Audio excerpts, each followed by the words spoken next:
Pour soutenir ma chaîne et mes créations, n'hésitez pas à jeter un œil à ma boutique Etsy ou bien à me faire un don sur Utip ou sur Tipeee. Tous les liens se trouvent dans la barre d'infos. Enfin, n'hésitez pas à me rejoindre sur Captain Watch, le réseau social 100% ciné pour suivre toute l'actu. Merci, bon visionnage.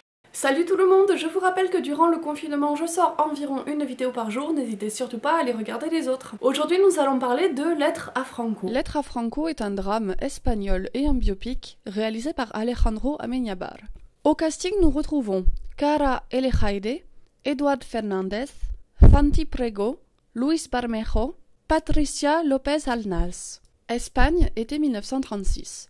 Le célèbre écrivain Miguel de Unamuno décide de soutenir publiquement la rébellion militaire avec la conviction qu'elle va rétablir l'ordre. Pendant ce temps, fort de ses succès militaires, le général Francisco Franco prend les rênes de l'insurrection.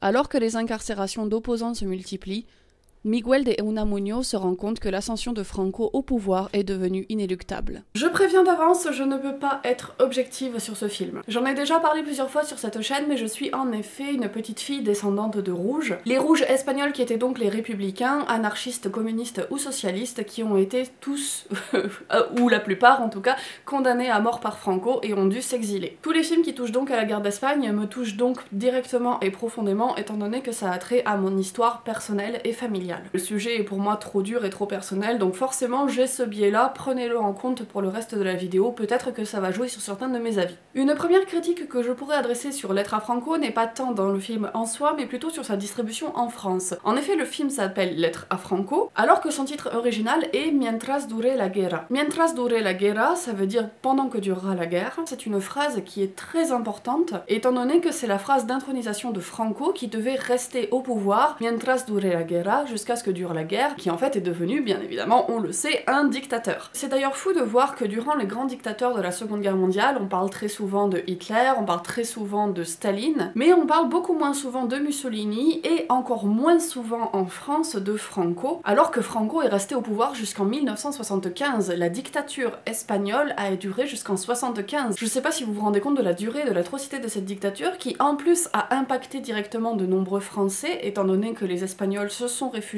massivement en France. Et c'est quelque chose, j'ai l'impression qu'en France on étudie très peu dans les cours d'histoire géo, même de manière générale, dans la culture générale, c'est quelque chose, la guerre d'Espagne, qui semble être une anecdote historique. Bref, c'était la petite parenthèse, mais tout ça pour dire que je trouve que le titre français du film est un petit peu hors sujet et ne met pas forcément l'accent sur la chose principale du film, à savoir que Lettre à Franco parle directement de l'intronisation de Franco et de la création de la dictature espagnole, avec la création de toute pièce d'un leader charismatique à l'image de Hitler. On présente le personnage de Franco comme étant quelqu'un finalement d'assez naïf, d'assez lambda, quelqu'un qui n'est pas spécialement charismatique, et d'ailleurs si jamais vous regardez des photos de Franco de l'époque, c'est quelqu'un, contrairement à Hitler, contrairement à Staline, contrairement à Mussolini, qui n'a pas franchement de charisme, qui n'a pas franchement d'éloquence particulière, et on présente vraiment Franco comme étant un type plus ou moins lambda, que l'on a artificiellement mis dans une position de leadership suprême, pour pouvoir créer une dictature avec tout le culte de la personnalité que cela implique, et surtout pour qu'il y ait un personnage fort qui puisse tenir l'Espagne, qui puisse directement converser avec Hitler d'égal à égal. Ce que j'aime beaucoup aussi, c'est que ce film montre combien la soif de pouvoir transforme les gens, puisque de ce Franco-là, mec plutôt lambda qui n'était pas spécialement violent ou agressif, une fois mis au pouvoir, une fois mis dans cette position de leadership suprême, il va se mettre à commettre les pires atrocités. La soif de pouvoir va aussi transformer la perception qu'il a de lui-même, donc il va commencer à être dans un immense culte de la personnalité. Il va recommencer à mettre au goût du jour tout ce qui va être les symboles de la monarchie espagnole qui a été abattue par la République. Donc le personnage de Franco, son traitement, son évolution, et en plus qui est incarné par un acteur super, j'ai trouvé ça absolument génial dans le film, et je pense que ça explique vraiment beaucoup de choses sur la dictature espagnole. Je pense que le regard qui est porté sur Franco à ce moment-là, et sur la naissance de la dictature espagnole, est un regard qui est très juste. Mais Franco n'est pas le personnage principal que l'on suit, on suit avant tout un écrivain qui a réellement existé. Et je trouve aussi le traitement de ce personnage particulièrement intéressant. C'est un personnage que l'on présente comme étant un républicain qui s'est battu pour enlever la monarchie espagnole et qui, au départ, n'est absolument pas contre le fait de voir l'armée prendre le pouvoir. Il est dans le film représenté comme un personnage qui a un engagement politique assez mou et il ne se rend pas forcément compte des gens qui prennent le pouvoir et des dérives fascisantes des choses. Il fait partie d'un trio de personnages et ces deux autres personnages qui sont ses amis n'arrêtent pas de lui dire mais écoute, en tant que grand intellectuel du pays, en tant qu'écrivain, il va falloir que tu commences à prendre position, il va falloir que tu commences à t'opposer s'opposer à ce qui se passe, parce que là c'est grave, tu ne te rends pas compte que les choses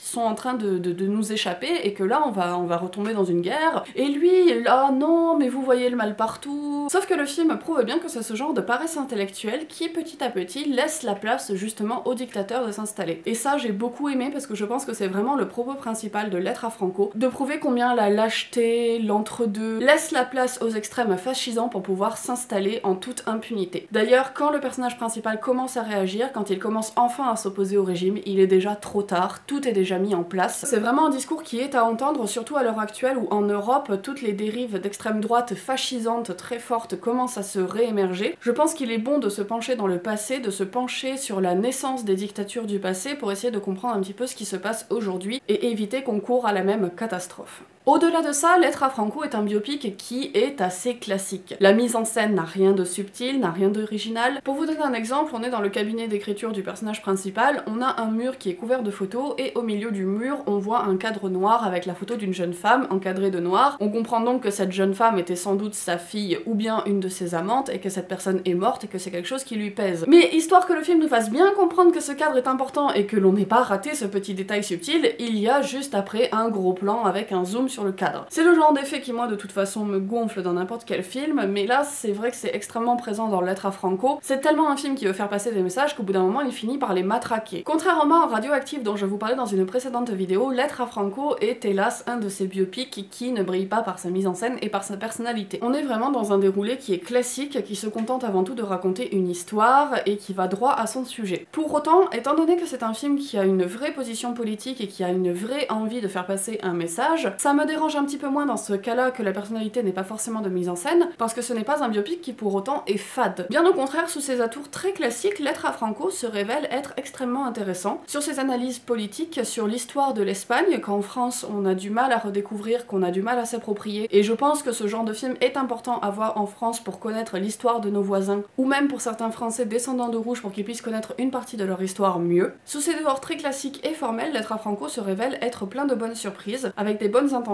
de bons messages. C'est un film qui va droit au but, qui est efficace, qui n'est pas le film le plus impactant de l'année mais qui gagne quand même largement à être vu. Un petit détail assez marrant concernant ce film, à la fin dans les crédits je me suis rendu compte que le directeur de la photographie s'appelle littéralement de gauche, puisque son nom de famille est Izquierdo. Je me suis dit que c'était quand même assez en raccord avec le thème du film, j'ai trouvé ça assez ironique et drôle. Voilà, mon avis sur Lettres à Franco est terminé, j'espère que ça vous aura plu. N'hésitez pas comme d'habitude à partager cette vidéo si ce que je vous propose vous plaît parce que c'est le seul moyen que j'ai d'avoir de la visibilité. N'hésitez pas aussi à me suivre sur les réseaux sociaux qui sont dans la barre d'infos parce que j'y suis assez active. N'hésitez pas enfin à vous abonner à ma chaîne puisque en ce moment je sors une vidéo par jour, donc ne ratez pas ça. Et quant à moi je vous dis comme d'habitude à la prochaine pour une nouvelle vidéo.